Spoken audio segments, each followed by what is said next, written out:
NFTs. Now to the latest trend that's sweeping the internet. So-called NFTs. They're now selling for huge bucks. $69 million. Oh my gosh. So what's behind this latest craze? That is the question to ask.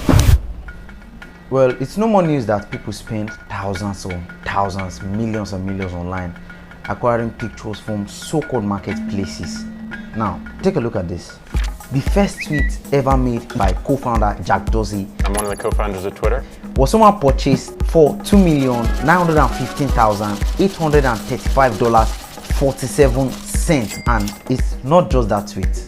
A single JPEG called Everyday the First 5,000 Days by an artist called Mike Wickelman, who devoted his time since 2007 creating pictures every single day without missing a single day for 5,000 days straight, sold his work of art for $69 million. Now, that day is some crazy stuff right there. It's some crazy stuff right there. The NBA is also selling moments of basketball games for thousands and thousands of dollars. Now, all these are digital products. You don't get the physical output. Like, let's say you make a purchase on an online store and you pay digitally, but you are going to get the outputs. You are going to get the outputs, which means if it's a wristwatch you paid for, you are going to get it delivered. But whatever that was bought in the NFT space, it stays there digital. Like, it is just some, like, it is crazy. Now to the latest trend that's sweeping the internet. What exactly is an NFT? So-called NFT. Y'all in the chat understand what an NFT is? Like, does that stand for not safe for work? What does this mean? Why would you pay for an NFT when you can look at it for free? Is this a gigantic bubble just waiting to burst? I believe in this space with my whole heart. I'm just fascinated by it, all of it. Now, with all these examples that I've given, you should know now that NFTs are not just some pictures or some JPEG that people buy for crazy amounts online. They could either be music, lots of art, videos, or even pieces of land that are digital in an online game or a virtual world. So the big question still remains, what are these NFTs and why are people willing and ready to spend such crazy amounts, millions and thousands, on these JPEGs, these pictures that you can just easily screenshot on your phone or save on your desktop computer, and boom, you have the copy right there? Well, I will tell you that NFTs are not just some fancy pictures that people buy on the internet for crazy amounts of dollars. It is a story about the human psychology and how our perception of value has changed over time due to technological advancement, and it is really, really crazy, but I'm going to try my best to break it down for you guys. All right. What the hell's an NFT? Apparently cryptocurrency. Everyone's to LeBron James. That was insane. Officially insane, LeBron James. So NFTs are non-fungible tokens. NFT, non-fungible tokens. I know you must have heard of these NFTs, digital space, ledger, blockchain, and the rest. Alright guys, hang on a moment. I know we are hyped and we are already liking this video already. So why not just go ahead and hit that like button, and you can share this video with your friends from the share button in this video. Don't subscribe yet, watch till the end of this video, and when you find it interesting, if you really liked it, when you find out it is not just some video that is going to waste your time, you can then hit the subscribe button and share it with more friends. All right, so stick to the very end. There is a bonus tip on how to get started in the NFT space. So guys, let's go back to the video.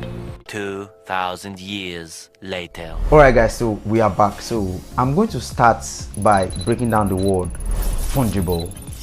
All right, so when you go over to your dictionary, you are going to see the word fungible there with its meaning. So I'm going to use another word for that to try to make it understandable, and I'm going to use the word replaceable. Fungible means replaceable. Now listen to this story. All right, you go to an online store and you make a purchase for a wristwatch, and there are thousands and thousands of the copies of that wristwatch in this company, and what they just have to do is to just pick one out of these thousands and give it to you who made a payment for it. So you don't actually care the one that they give you out of the thousands. what you just want is a wristwatch for yourself. So now if something happens to that wristwatch that was given to you, you just have to just go back to the company and tell them, okay, look at this watch, it's no longer working, and they will just pick another one and give to you. You don't mind, you don't care about that, because you just want that same watch that you ordered for, and they are going to give you another sample of that watch and you are going to be okay. Now that watch is replaceable because they can bring anyone and give it to you and it still means the same thing. Now take for example this same watch, but this time you are not the person that got it. Your dad gave this watch to you, and maybe during your birthday, and something happened, he passed away. All right, so this watch now is something that makes you to always remember your dad, and you now have this kind of emotional ties with this watch, because whenever I see it, it reminds you of your dad. So if I come and say I want to give you another type of that same watch, I want to give you that same watch but another one, and take that one, you are not going to agree, even if it is more valuable in price to the one that you already have. You are now attached emotionally to that watch, so you gave value to that watch. You gave value to that watch. That watch is non-fungible to you. It cannot be replaced. Do you understand? It cannot be replaced. So now you can clearly see the difference. So everything in our economy is either one or the other, fungible or non-fungible. A sack of rice is fungible. Why? Because there are thousands in the store and you don't care about that. You just want a sack of rice. So anyone they give you is okay. But the Mona Lisa is just one. The Mona Lisa is non-fungible. And non-fungible things are always more valuable than fungible things. Alright, so that is the NF in NFT, non-fungible. So let's talk about the T, which stands for token. Now you must have heard this at some point, and I'll be forced to talk on something that I have tried my possible best not to talk, but I can't avoid it, and that is something called the blockchain. This is really a hard nut to crack, but I'm going to try my best to break it down in the most digestible way so that you are going to understand before the end of this video.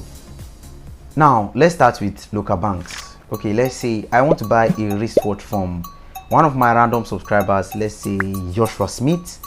All right, Joshua Smith charges me $30 for this wristwatch, and I don't use cash anymore, so obviously I brought out my ATM and I swiped it on a small terminal. As soon as I swipe this ATM on his terminal, a message is sent across to my bank that Mark, who has an account with us, is trying to make a purchase of $30, and this money is meant to go to Joshua Smith's bank. Now this is what banks do every day, watching and documenting transactions for their customers and sending money to other banks. And at the end of the day, due to all the money that went out and all the ones that came in, they're going to come up with a balance that goes for each customer. So when that request comes in as I swipe my card, my bank is going to be like, all right, based on all your transactions, we can see that you have $70 left. So, and you want to send $30 to Joshua Smith. All right, approved. And the money goes.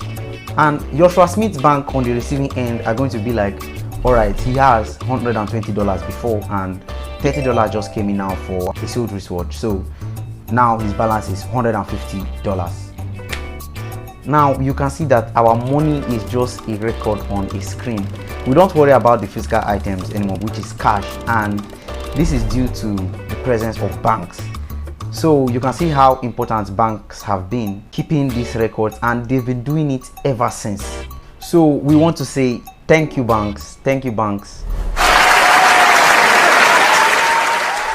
So with the rise of the internet, people began to wonder, how do we coordinate these transactions? How do we coordinate this exchange of money without the use of banks?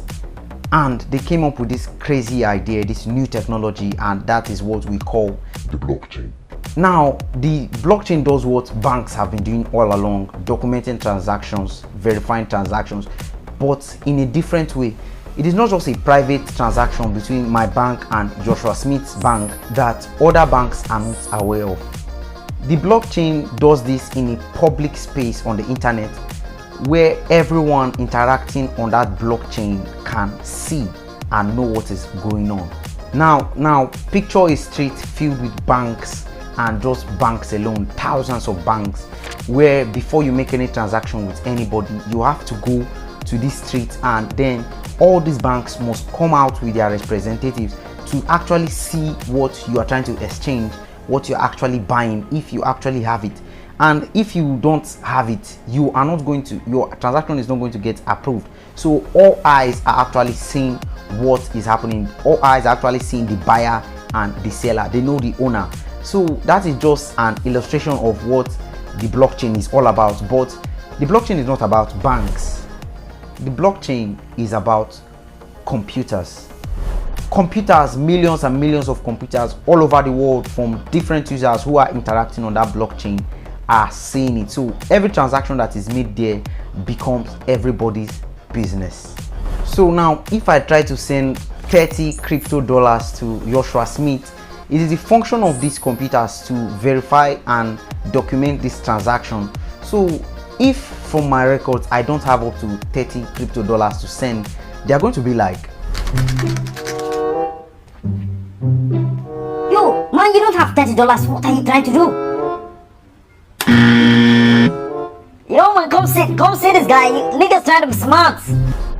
But if I have these 30 coins and they are just going to verify it and document it, and in this public space where it is everybody's business, so everyone is seeing it. So right now you might be wondering, what does this blockchain, what does this story have to do with someone buying a tweet, a JPEG for $3 million, or someone buying pictures of bored apes for millions of dollars? Well, I'm going to tell you something, that the blockchain doesn't care what is being sold.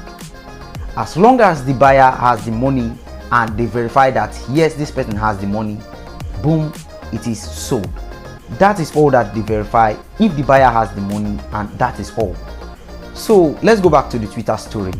In December 2020, co-founder Jack Dorsey turned a static image of his first tweet into a digital file as an NFT in the Ethereum blockchain.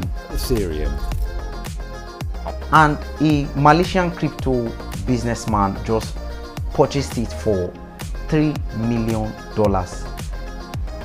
Now it's in the record that this Malaysian business owner now owns this tweet, and everybody can see it, everyone can see it. The token was just transferred, a non-fungible token, because this token now belongs to this Malaysian business owner alone. So the record is unalterable, it cannot be changed. Now how is the human psychology giving these things value? This music, this arts, and then there is this video. NBA Top Shot highlight moments, these Top Shot moments from your favorite NBA players have been turned into non-fungible tokens. Jesse made headlines the other day when he paid $208,000 for LeBron James Top Shot. Well, we have been doing this ever since. That is what the whole art industry is all about. These hypes, just a bunch of people gathered and give value to this painting, this canvas, this wood, and once they say it is valuable, it is valuable. The only difference is just that we do it right now in a non-physical way, which is through the blockchain. Why are these NFTs expensive? Now this is because of something the economists call the bubble. You can say there's a bubble in a market when investors buy things with the main aim of selling them shortly afterwards at a higher price. And most people say NFT is in a bubble that is going to burst soon, but I didn't say that. Now I just want to finish this video right now, and I can see that this market, this news, they are all hype. They are all hype. So guys, I believe with this, I believe now you understand what NFTs are, and I'm going to call it the end for today's video. Thank you for watching. Thank you for staying right on to this moment. If you love this video, why not hit the subscribe button, turn on notifications, smash that like button, and make sure to share this video with your friends and your family. I'm going to be uploading videos as I promised on how to get started. My name still remains Wonder Mark, and this is Max's Crib. We'll see you on the next one, guys.